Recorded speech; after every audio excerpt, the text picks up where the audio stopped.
the United Kingdom. Thank you, Mr. President. And may I begin by also thanking the Secretary-General for his very detailed introduction to today's very important debate. What is very clear is the humanitarian crisis in Gaza is worsening daily. People have lost their families. People have lost their homes. Hundreds of thousands of Palestinians are now facing the risk of famine. Their suffering, frankly put, is unacceptable, and our priority must be to alleviate it. Last month, together with the Foreign Secretary, Lord Cameron, we both visited Al-Arish near the Rafah crossing. Amongst other engagements, it was a privilege to meet Egyptian Red Crescent Society staff, who, along with others, including UNRWA and many other international organizations, are working tirelessly to get life-saving aid into Gaza. May I put on record that we sincerely commend all UN and humanitarian teams for their ongoing work amid hugely difficult conditions on the ground. Many, as we've heard already, have paid with their lives.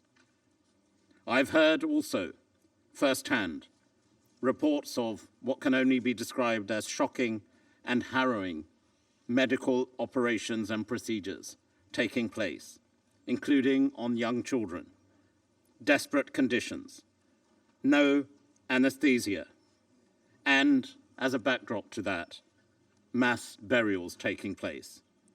To put succinctly and directly, this must end.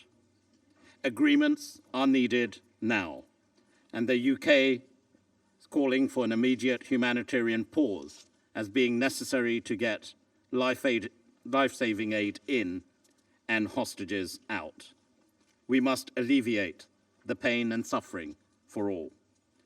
In parallel and in accordance with Resolution 2720, we urgently call on Israel to significantly increase the flow of aid into Gaza, including through opening Ashdod port and increasing immediate access through Karem Shalom. This needs to happen and happen now. The United Kingdom has trebled our financial aid commitment to support Palestinian civilians in the occupied Palestinian territories this year.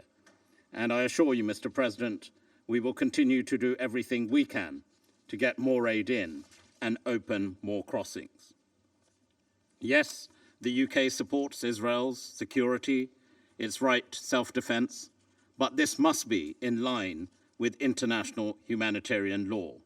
And of course, like others, we condemn all forms of terrorism. Hamas's horrific terrorist attacks have had an irreversible impact on innocent lives. I've seen this, as I saw again last week in my meetings together with the Foreign Secretary, with families of some of the hostages still held in Gaza. But what is very clear, that this conflict must not go on a moment longer than necessary. We must collectively work towards a sustainable ceasefire, which ends this shocking destruction, which ends fighting, which ends loss of life, and prevents the resumption of hostilities. So what do we need to do to achieve this? Hamas would have to agree the release of all hostages. No longer can they be in charge of Gaza and no longer pose a threat to Israel through terror attacks. But we also need an agreement in place for the return of the Palestinian Authority to Gaza, as well as a complete rejection of any forced displacement of Palestinians from Gaza. Peace, Mr. President, remains the only way to end this tragedy and suffering that has engulfed Israelis and Palestinians once and for all. Stability, peace, justice, and security is the only way forward. For a peaceful solution, 4 things must also happen. There must be a Palestinian-led government in Gaza and across the West Bank.